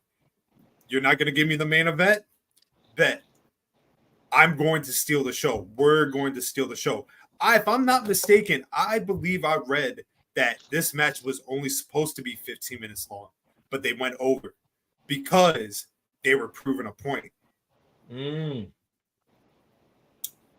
Which is good. Because that Taker match was trash. That was a complete ass, and it was like 8 minutes or 9 minutes. This was garbage. Hey, look, one day we will add a show, and one of the things we will talk about is how in the hell the Undertaker was able to survive as long as he did, because they were setting my man up for failure every time, right? Them early years he was Rough. fighting Giant Gonzalez, King Kong Bundy. Oh my like, god. and don't get me wrong, King Kong Bundy, I guess, is a legend in terms of his name and stuff like that. But like, nobody wants to see that shit. Like, it's not who you want to see him fight. Hey, look, when it's my inevitable turn to do an episode for the watch list, like I've already told everybody, the match I'm picking is Undertaker and Giant Gonzalez. I love that match with all my heart, and we're gonna break it down in deep form. So, is that like it's so bad that you like it, or like you genuinely like it? I just want to get this. It's a childhood thing, man. Like WrestleMania 9 was the first, that was like the first pay-per-view I saw. And okay. I just thought that shit was the cool. Like, I was like, I used to be scared. Like, like this shit is great. I'd be scared of a nigga with an all bodysuit and hair on a bodysuit and shit. I'd be scared of that shit too as a kid. Like, nothing John Gonzalez did was like, it's just not normal. He was like I just want to know what was behind the thought process of this bodysuit that he wore. Like, what was that supposed to like?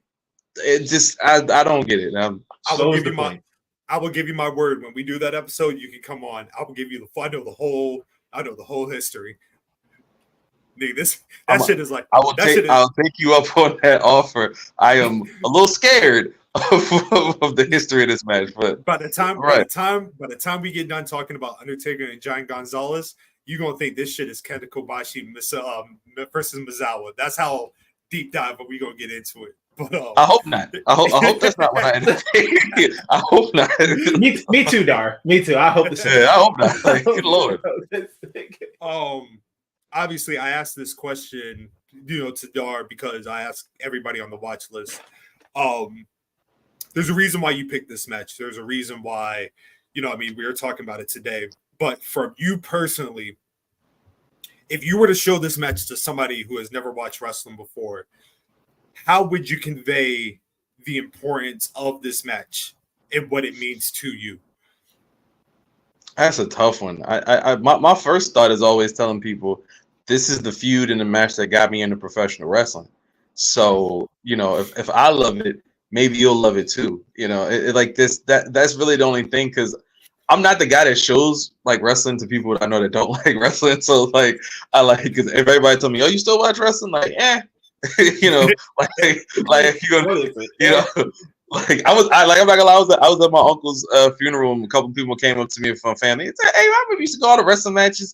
Like, you still doing stuff in wrestling?" Like, I hadn't seen him in years, and I was like, something like that.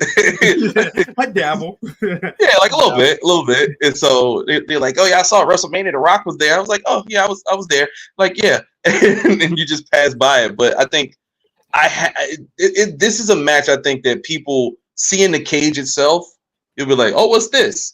And I think that's a selling point. You have to have something different than just two guys in the ring to show the people who've never watched wrestling before. And like I've shown my daughter a couple of matches, and wrestling, some of the stuff is her stuff, and she like, "Oh, this is cool," like especially like the women like now. But if I show her old stuff, she'd be like, "Why does it look like that?" Because she's used to 4K and HD stuff, so she's looking at this and she's like, "This looks grainy." What? Yeah, like, what is this? I think I showed her some of Bret versus Shawn, the Iron Man match, and I was like, "You might like this," and I'm not showing you the whole thing. I'll show you the last 10 minutes, and then she was like, "Why does it look like that? Like, is this how old people like? Is how old people like record stuff?" My daughter, she's straight up. She's her dad's child. She's like whatever she feel, and that's how she feels. So I think I'll show it to somebody else. I don't know. I would just say like, "Yo, this is the match that made me really become a fan of wrestling. Got me invested," and that's like, and I think the cage would bring people in. Like, what's this blue shit? What they doing? Like, somebody gonna jump off the cage? Somebody gonna do something off the cage? I think that's the selling point for people who don't. And a friend of mine said they showed Lucha Underground to somebody, and they were like, "Oh, like what's this? It's like some like soap opera mixed in with like wrestling." Like, okay, but not knowing that wrestling in its own right is basically a soap opera like competition, basically. So yeah, I feel like I don't know if y'all will echo my sentiments. I feel like as generations move on, and like I said, wrestling evolves and everything like that, one of the things that I try Oh, who's this? The Alchemist. Salute with this. Salute, my Yeah, guy. yeah, sure. Yeah, salute. One of the things that I always get fearful of is like a certain wrestler's catalog gets lost in time, right? And I feel like we don't necessarily have that problem with Bret. I feel like Bret's a very topical person, depending on what kind of month it is. You know what I mean?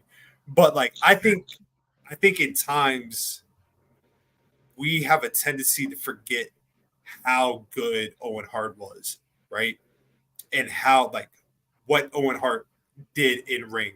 I know a lot of wrestlers that are influenced by Owen Hart, but like for the generation that's like beyond us, like I think these are the type of matches that are very pivotal of showing people like just how incredible Owen Hart was. Like for a template for a wrestler looking to break out, this would be Owen Hart in 1994 would be the person I would say go watch.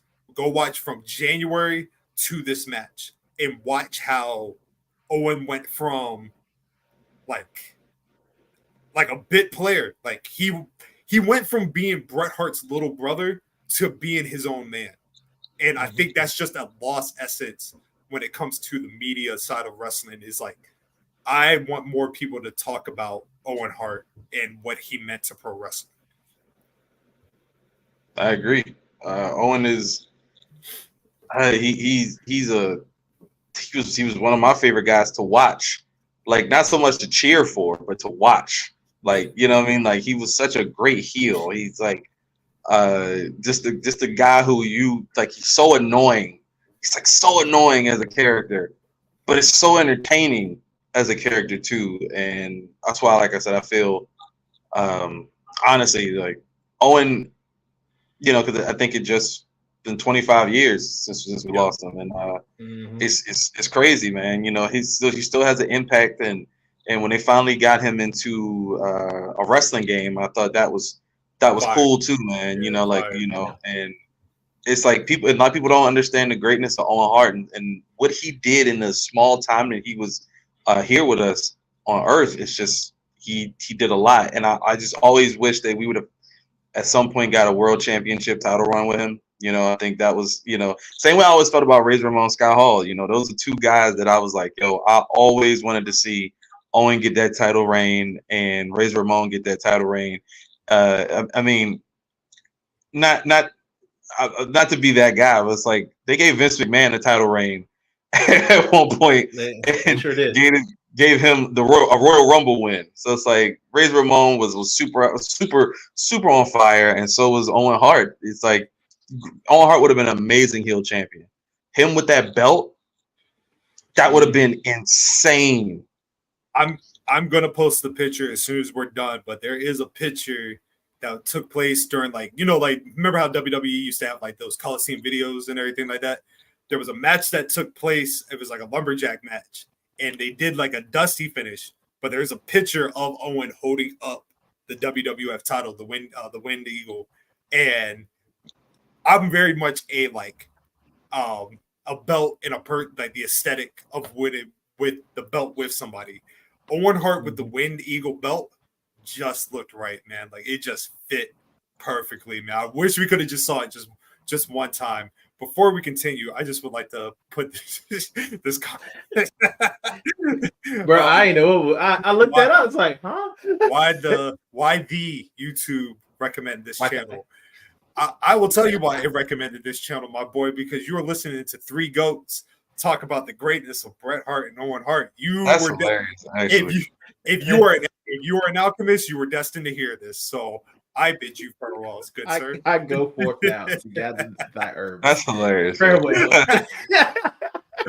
But before we wrap up, Nolo, is there anything you want to add to that last part? Nah, man. I just want to say thank you, Dar, for recommending or picking this match. I haven't watched it probably in about at least 6-7 years, so it was nice to go back and relive this one. Personally, one of my favorite cage matches, just for how different it is. Yeah. Shit, like I would put this top top 2 favorite cage match. It's my favorite cage match, especially like watching it over again. Like I just remember like how fun it was. But yeah, man, we appreciate you for tapping in. Honestly, any of your picks would have been sufficient. Great. Like, you know what I mean? Like you picked some classic, but I'm happy that you picked this one. Dog, I'm definitely going back to watch the RVD and Jerry Lynn one. Yes, sir. I didn't know that was one of the choices. I was like, oh, I haven't seen that match in a very long time. There's a reason why I don't tell you the picks until we do the show. I understand. Yeah. I completely but understand. Dar, before we wrap up and you tell everybody where they can find you and what you got going on, just a quick like what we got. What happened? My lovely came on the IG chat, and she just said, "Boo, Bret Hart." Don't do that. Don't. We're not. Wait. We're not. Wait. Who came on there? Lovely. Oh. We're not doing that to Bret Hart. Why you hating on Bret? Come on, Lovely. Shout out to Bret Hart. Shout out to Batman. Shout out to Scott Summers. Shout out to all Damn, of them, you just named all her ops. Oh. Wait, Batman is the op? Yeah, Bruce Wayne is an op. Yeah, Bruce Wayne is an op. Lovely, we gotta talk. What's happening? What's happening now? So, like I said, this particular episode started an incredible run that we're about to venture on. Like I said, this Sunday, back with the volumes, we'll have Marks with Mics and Powerbomb Jitsu. We'll rock that one a little early, about 5:30 before NXT Battleground. Next week on the watch list, we will have the brother AO from the Ringside Club and Lorenzo from the Locker Room Lead as we talk about Will Ospreay, Michael Oku from earlier this year in Rev Pro. And just locked in earlier this morning, volume, I think that would be 167. We will be having the Intergalactic Soul, Darius Lockhart, as he comes on BGW to talk about Ashe 4. But like I said, all great things start with something, and obviously it starts with our brother Dar, man. So Dar, tell the people where they can find you. When are you locked in? I know you got about 20 shows locked in right now, but would you tell the people where they can find you, my man? I'm on Twitter. I always tell people follow at your own risk. DAR True God, and you can of course follow the DAR Sports Media account as well. We just did Casey Lennox interview just a couple days ago. She's awesome. We just did a very spirited WNBA show, which I think a lot of people should go check that out. So you can go to YouTube and check out DAR Sports Media. I think it's DR Sports Media on the YouTube. Check that out. And make sure y'all subscribe. Like we just added YouTube, you know what I'm saying? We were doing Spotify and all of that for a while. We decided to bring it over, start doing the video thing, catch up with the times, you know what I'm saying? Catch up with the times a little bit. So hey, I got us. Yeah. It's like, the Spotify thing, you get a little more, I guess you get a little more traction with Spotify, but I think once people start seeing you more, they might want to tune in. We got a lot of music on the way. I got a lot of music on the way. We got the Gods Who Stare at Goats project with myself, my brother Apollo, my boy J Pigs, and my brother Black Shaggy. I have my, I don't want to say final, but my potential final solo album I'm working on, which is called Soul Revival 6. You know what I mean? I haven't done a solo album in over almost a year now. Shout out to my guys that was on my last solo album, like Mega Ran and Anthony King, who's down with the whole Swerve City movement, and Omega Sparks, like all my guys that we were on the AEW Fight Forever soundtrack and video game together. So I did a lot of work with those guys. But yeah, my next project solo is Soul Revival 6. Me and my brother Apollo, we getting back in the studio sooner than later. I haven't been recording live music because I tell people straight up, like, if you follow me, you understand my situation, what's going on. I have not been able to record music on my phone or my laptop right now. So, but all bad stuff comes to an end. Nobody down forever. So when we back up, y'all gonna hear it, and y'all gonna hear a lot of what happened throughout the tough times in the music too. You know what I'm saying? And I know my brother. We share a love of Little Brother. And so I've been drawing from a lot of you know what I'm saying, a lot of Fonte, a lot of Big Pooh throughout this time. But yeah, I think that's everything. I know I got a couple other things. Oh, I'm sorry. We got a medium.com/DAR Sports Media. I think it's either DAR Sports Media or DAR Sports Media. I'm bad at this because I can't look it up right now because I'm on my phone, so I can't look it up. But if you follow me, I'm gonna just tweet out links to the Medium. We got a couple new writers joining. I got a couple new articles coming. Yeah, I think that's it. Oh wait, DAR Stories is something we started, and it's very important. And this is on the Black Guy Wrestling Podcast, so it's very important to talk about DAR Stories. I just did a small post on a brother of mine I've known for 25 years since elementary school. His name is Justin Holloman. He's a lawyer here in Baltimore, Maryland. He has his own Black-owned law firm, and he does a lot of work, you know, for criminal law. He does a lot of work for a lot of brothers that are wrongfully accused. A lot of sisters are wrongfully accused, and he does that. And I think it's important for this DAR Stories, you know, kind of, I guess, series that we're doing. We're trying to highlight people making pretty much movements for Black people in this world over. And it's called DAR Stories, the stories that define a revolution. When people say DAR, it stands for Define a Revolution. So what we bring forth, another person who I'd like to could you mention Darius? And y'all don't know this, a lot of people don't know this. That's been my guy since like 2013. I love that brother. And we gave him I think it was his first ever interview, like years ago when he was training at Hot Spots. And I would love to get him. I'm putting this out there. Love to get him in one of the DAR Stories because, like I said, it's like what he's doing is powerful. What a lot of brothers out here doing is powerful. A lot of sisters out here doing is powerful, and that is very important to me to highlight as much as I can using my platform. The Black people of all our brothers and sisters is doing something powerful and doing something important. So that's what I end with. Make it less about me. Make it less about me, and make it more about us, because that's what it's all about. Hey, it's all connected, man. It's all connected. So you know what I mean? Like, we'll push out everything that you want to push out, man. You know what I mean? Because like I said, you part of this family that we have built together in this space. You know what I mean? Exactly. Of course, you can find me at Poetic Scotland on X, Scotland_Underwood on Instagram, and of course, please go purchase my third book, Your Love Is Necessary, out right now on Amazon. That's it right there. So please tap in. You know what I mean? Of course, it'd be done with love and appreciation. Absolutely. You can find me on Twitter, Instagram, Rally of the Leaf. Follow 2 pod pages on the same platforms at BGW Pod. Hold on, I got the other 2 stuff. Hold on.